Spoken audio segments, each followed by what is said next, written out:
Welcome to SpringLaw's Spring Forward Legal Updates webinar series.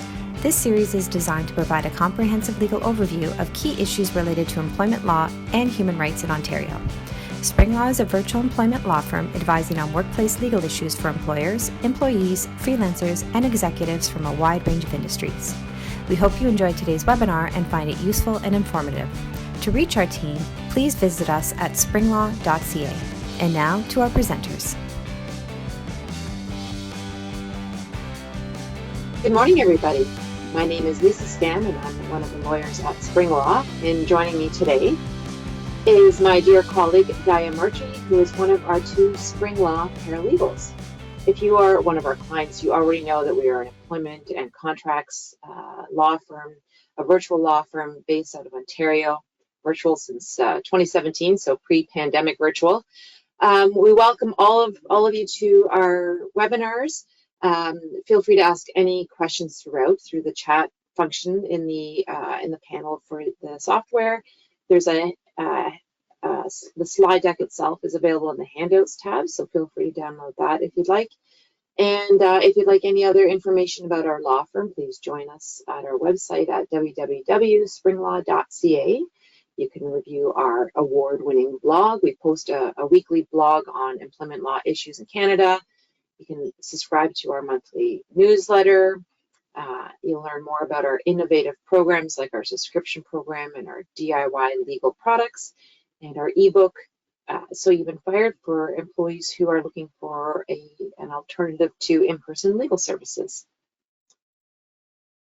Okay, so today's presentation, we're taking you behind the scenes to show you how we prepare for litigation. So it's more of a business kind of presentation today than a nuts and bolts legal update. Our paralegals are really an important participant in all of our litigation, and a key way that we help both reduce the cost of litigation but also maintain high client value and lots of interaction with our clients. They're really a bridge for us between our operational side of the firm and our legal services, and they are deep in the trenches with evidence and litigation support. So that's why we wanted to bring Gaia on to share with everybody how she helped prepare for litigation that in turn can guide you on how to make it more cost effective as we go along. Now, both Gaia and our other paralegal, Lindsay Karuna, both have years of education, training, and experience that they're bringing to the table. Gaia has a 4-year university degree in criminology, 1-year program in social work, which is why she's one of the nicest people at our firm. And then she also completed the 2-year paralegal diploma and is licensed through the Law Society. I just think that's all important for people to know.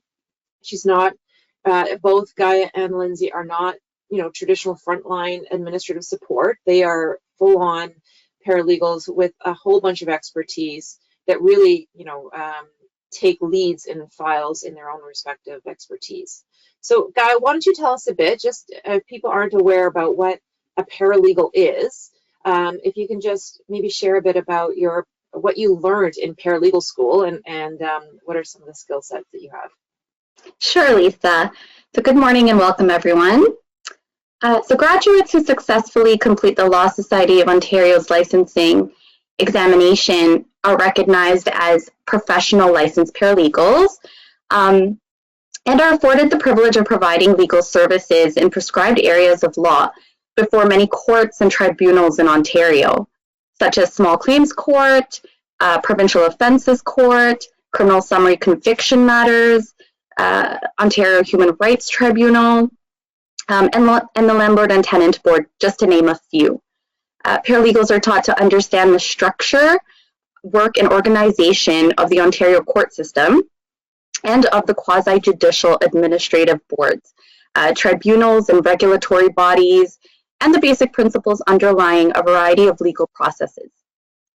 They're taught to appreciate the importance of business ethics and professional responsibility to clients, particularly in a legal environment, and help to provide support to lawyers in their day-to-day practice. Thanks, Gaia. I think it's important for our clients and for everyone to understand how integral, both Gaia and Lindsay are, but paralegals in general, they really are this, they've only started being formally regulated by the Law Society within the last decade or so, and it's a really neat development in the world of law. So we're always very privileged to have these two big brainiacs on our team. Whether you're a lawyer or a paralegal, we all love our disclaimers. So here's our disclaimer. Today is all about information, not advice. Here's the giant actual disclaimer if you'd like to read it one day. Okay, so today, like I said, we're going to focus on the practical business side rather than a legal update. We're going to pull back the curtain and show you how to reduce your legal spend and to explain where the bulk of costs actually come from in litigation. So first, we want to talk about why we're doing a webinar like this, the cost of legal services, the whole world of DIY, do it with you and do it for you types of approaches, and how we're really building that out to help reduce costs, the types of overall legal work, workplace disputes, reducing legal costs, and then Gaia will jump into the trenches and tell us what not to do, all from real life experience that she's had about things that may be added to the whole process unnecessarily. Okay, so why are we talking about this topic? You know, we live in this digital world and there's a volume of data. E-discovery is not any sort of new, unique corner of litigation. It is litigation. You know, most things are digital, and the upside is that it's readily available and, you know, easy to send over or upload. On the other hand, we're all drowning. We're drowning in information, especially in the world of email, text, and online communications. Those are all evidence with the same weight as a traditional letter being sent through the mail. So we're always looking for ways to streamline what otherwise could become a very expensive part of a legal dispute. And it's more imperative now because of the digital world than it was a generation or two ago, or a decade or two ago. The other why is we know that legal services are expensive, and it is our mission to help small businesses and individuals really navigate the legal system as cost effectively as possible. And finally, I admit we're not entirely altruistic. We really want long-term happy client relationships. So this is really all good business for us as well. Happy clients will come back if they have a problem down the road. So it's a win-win for everybody, hopefully. So the cost of legal services. Why are lawyer rates so high? So our firm, our rates range from $290 to $550 an hour. And our paralegals are at $175 an hour right now in 2022. Legal fees in big Canadian cities can go above $1,000, and you can hear of crazy stories on Wall Street where they go higher than that. But why are they so high? First of all, they are not our hourly wage at all. Your legal fees pay for the overall running of the firm, and the vast majority of every hourly rate goes to all the other things in the firm. So paying for non-lawyer support like administrative support, or office manager, marketing, accountant, or bookkeeper, or IT support. They pay, it pays for all the computer equipment, software, phone systems, supplies, taxes, all the usual business expenses. And then in the world of law, there's a lot that goes every month over to our licensing fees to the Law Society of Ontario and to the professional insurance that we are required to and want to maintain through Law Pros. So I think it's important to know, that these expenses are all going to just running the firm. Having said that, we are very aware that it's a privilege to practice law, and this truly is just a way to share information, not any sort of complaint. We love our jobs, and we're just trying to be transparent about where the costs come from. So there are three main, I jumped through that. Our next topic, range of services. Okay. Our range of legal services, there are, in the world of law, especially now with so much online, there are three main approaches to obtaining your legal services. The first is a DIY kind of approach, do it yourself. There's lots of different ways to do it. You can purchase legal products. You can, grab templates either from, from programs if you're an HR expert, from programs that you've been in, or precedents from how it's been done before. Obtaining resources through webinars, courses, etc., Googling it, or starting from scratch. These are all DIY options. On the other end is doing it for you, which is the traditional bespoke one-on-one legal services where you simply hand everything over to the lawyer. And before the internet, which is not that long ago, that was how things were done, because people didn't have access to things like the Employment Standards Act or some of the basic things that everyone has access to now. In the middle is the do it with you approach, which is something that we are always trying to build out as a middle ground. So the approach you take will depend on what resources your company has, whether you have internal work or internal people who can do the work that needs to be done, whether you have the time in this moment to do it. In March, any accounting firm will never have time because they're busy doing taxes, for example. And then whether you have the inclination or skills to do the work. We have one client whose HR person was a paralegal for 7 years before she became HR. So she, has a giant head start on really doing a lot of the basics and reading through the legislation, as an example. So for employment law, we really think there's a lot of common ground from one employer to the next. So you just may not need highly bespoke work every single time. So this is where it's really ripe for DIY products, and we've been building out a bunch of them. We have a new employer toolkit for $950, and it gives you all the documents you need if you're hiring your first employee. We have a basic workplace law bundle for $4.99 that gives you all your main workplace law documents that you can then just pull, cross-reference, update yourself, and then pull us in if you need something. This is an example of that DWI, the doing it with you approach, that we're increasingly seeing, and that we're really encouraging. Clients love it because they can just access our digital hub and grab the documents and move on. So, it's more of a collaboration that then allows overall cost to be reduced. Okay, so the different types of legal work, there's two main big picture types. There's the solicitor side, which I really see as an investment in your systems and your legal infrastructure in your business. So contracts, policies, templates, termination letters, your HR systems that may or may not involve a lawyer. All of these sort of traditional paperwork are the solicitor side that really is an investment. The other side of law overall is workplace disputes. And that's where we have litigator or barrister work. And it's just the cost of doing business. I mean, more often than not, employers are employment law, employers are dragged into litigation. They're not doing this by choice. They're not pursuing an employee. They're responding to some sort of ex-employee type of issue. And it's just the cost of doing business. Workplaces are full of messy human relationships, and the most expensive disputes are any of the credibility-based type of disputes. If it's a straight interpretation of a single contract provision, it's not it's just the lawyers have a quick debate, a quick fight, and it's sorted out. It's when human rights comes in, or harassment complaints, or these subjective, adversarial, really hostile terminations that might happen.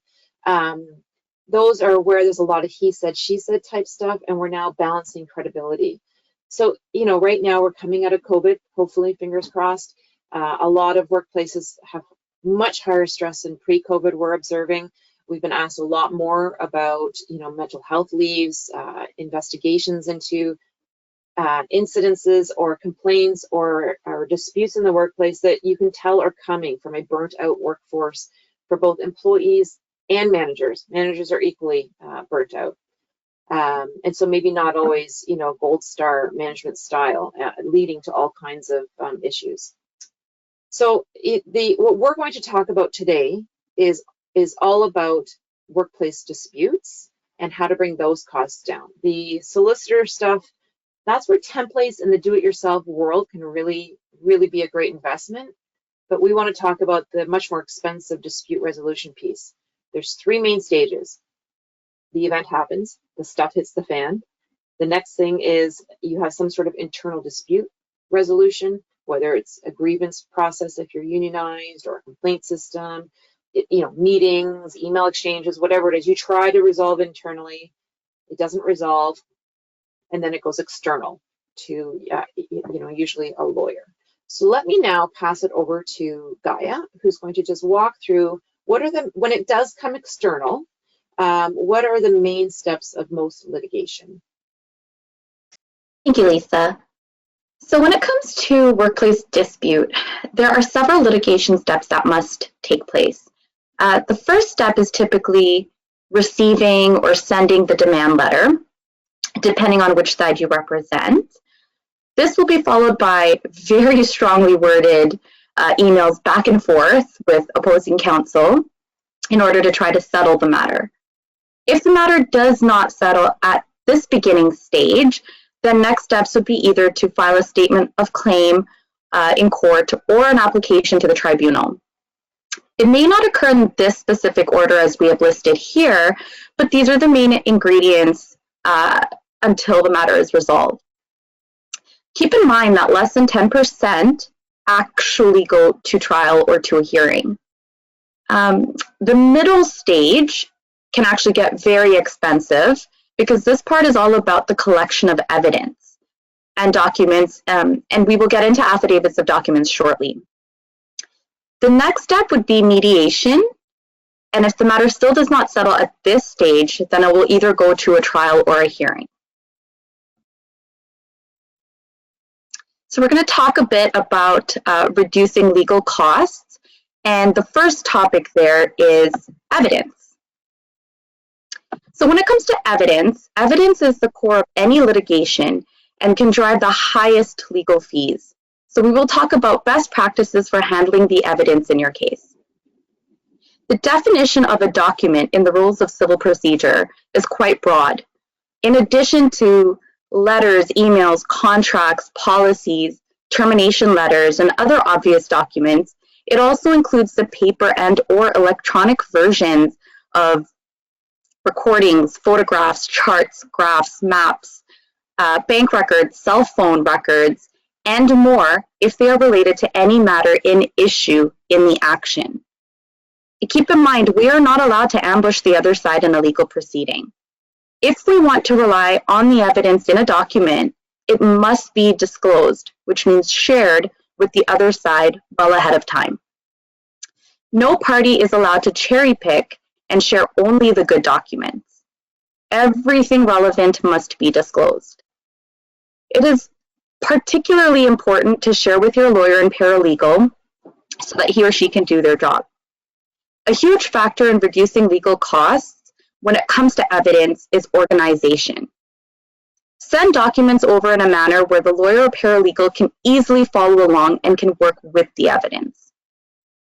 We will be providing some tips on what not to do shortly, and these will be key in keeping costs down.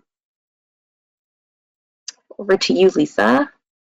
Okay, so here are some best practices. First of all, the second you know, and like the millisecond, you know that there's some sort of claim that has been filed or is about to be filed, whether it's a statement of claim or an application to the Human Rights Tribunal, or some sort of, even when you get a demand letter from an employee's lawyer, start preserving your evidence. So talk to your IT people right away and stop any of those auto trash cycles, whether it's video cameras in your parking lot or your server or voicemails, your email. Often things will stay in trash for 30 days and then get permanently deleted. And it is super expensive to start handing your server over to a forensic specialist. So stop all those auto trash cycles right away. Take a quick look at any social media posts, especially anything related to the company, and get and capture. Often harassment complaints, I think less so than it used to be, but often you'd see things online, or there'd be some sort of connection with an online comments. make sure that you're capturing anything like that, because only the individual controls what's on there and they can take it down at their will. And then start getting digital folders ready to go and gathering your documents. I love working with engineers, and I tell every engineer that they are organized and systematic, and it's like, here's a start, here's the end. And the more you can do that on your end, the more cost effective it is for us. Obviously, if you don't have the time or bandwidth or inclination, you can certainly dump away on us, but it will take more hours and thus more cost. So we're just trying to give you some tips on how to avoid that. Some more best practices. What is always very helpful very early on in any matter is for the client to write down a detailed chronology wherever possible, just a chart, whether it's in a GDoc or a Word doc or a spreadsheet. One column is the date, the event, and then any supporting documents, and just start lining it up, because that way the lawyer and paralegal aren't having to, they will read everything obviously, but this gives a nice roadmap for what goes on. It also helps the client to get all the facts clear in their head, actually. Try to provide your documents to the law firm as in a consistent way as possible, as agreed upon early on. Talk to your lawyer and paralegal early on about how they want to receive it. Are we uploading it to some sort of client portal or just a shared folder in Google, which is how we often do it. And then once it's all here, let the lawyer and paralegal really take the lead on how to organize it, because they're the ones that are going to be presenting it to an adjudicator, or as part of any negotiations, or if there's just discoveries, mediation, etc. Ultimately, you want to minimize lawyers' time spent on all this document management. So sync up everything up front and ask lots of questions along the way. Okay, in the trenches with a paralegal. Here we go. Yes, so we're going to give you our basic steps to drafting an affidavit of documents. In a nutshell, these are the steps. And you should probably keep this in mind when sharing the evidence with us. This will be the end game for all of those important documents that you send over. So the first step, gathering all the relevant documents into one central place. Step 2 would be to upload those to a shared folder and/or other agreed upon method, including any litigation software that your lawyer may be using for larger cases or larger matters. Number 3 would be to sort, format, rename, and convert documents to PDF. And please keep in mind that we're more than happy to do this for you, but we just want to be transparent about costs, and we're also mindful of the preservation of metadata. Number 4, the lawyer will do their due diligence and review the documents for both privilege and relevance. Number 5, be to create a cover page and index with a built-in timeline so that it is easy for any reader to follow what happened in the order the events actually took place. Number 6, review the index with the client to make sure that there's nothing missing. Number 7, combine all the documents into one final document called the affidavit of documents. Number 8, hyperlink the tabs for easy access for the reader. Number 9, produce and share the affidavit of documents with the other side. This is typically done by email. Over to you, Lisa. Gaia.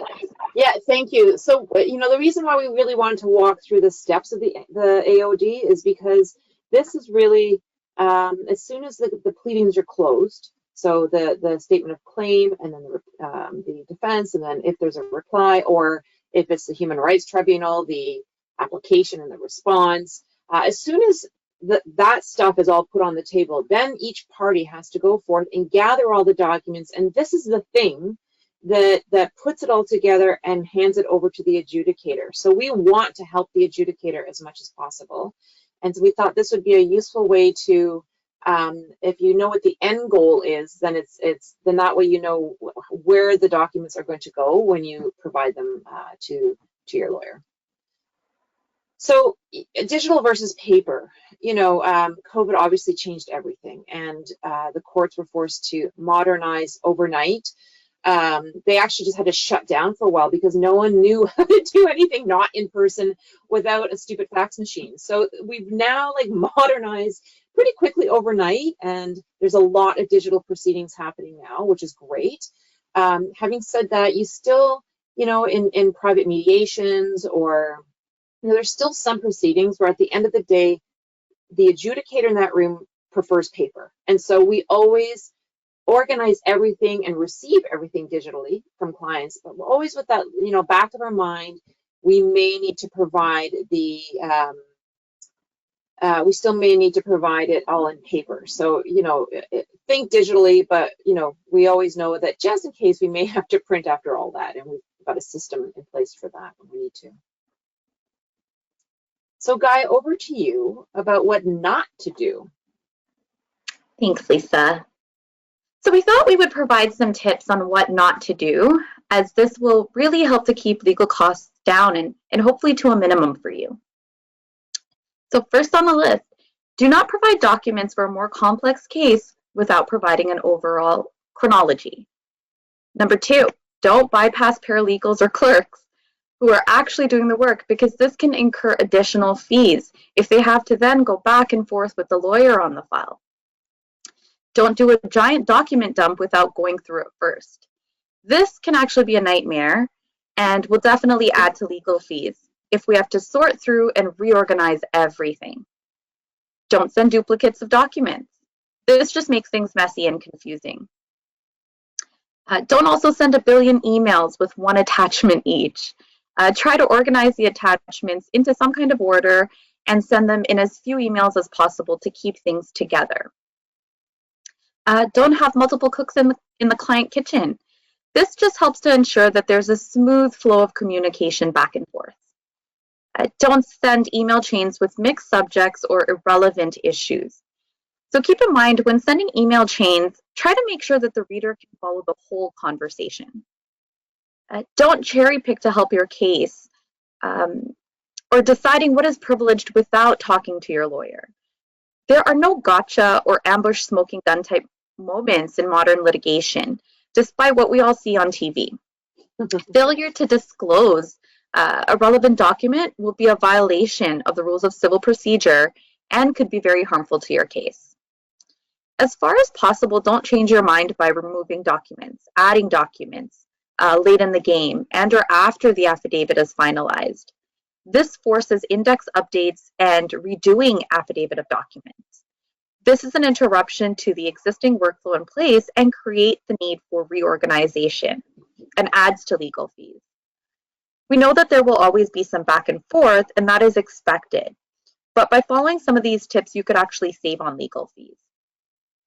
And again, litigation usually happens in a very stressful moment in a business. And so we appreciate that people may not have bandwidth in that moment. And, and so talk to your lawyer or paralegal in that moment and say, look, there are no resources available to help you out on this. Can I just dump away? And that's fine. We'll talk about it and, we'll figure it out. But if you're looking to save some overall costs, then this is the approach. Here are some resources that we have internally on our website to help do as much of the DIY or the do it with you on your side to reduce your costs. Again, you can grab stuff and then do your own cross-reference, for example, and then come chat with us after. Our blog and our webinars, as you already may know about, may be helpful to you. So those are additional resources. And finally, our takeaways and next steps. There's always a lot of proactive investments to make to avoid legal fees in the first place. So this is that solicitor side of really investing in that infrastructure rather than waiting for the fire to erupt in your workplace.